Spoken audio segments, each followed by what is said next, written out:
జీవితంలో ఏం సాధించాలన్నా దానికి ఒక ప్రణాళిక అంటూ ఉండాలి.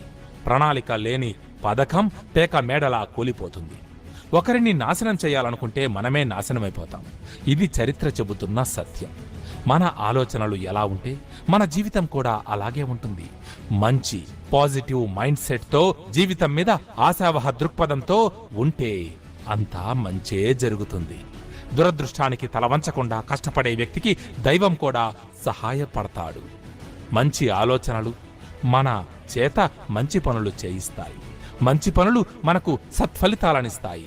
చేదుగా ఉన్నాయని వైద్యుడు ఇచ్చిన మందులు వేసుకోకపోతే రోగం తగ్గదు.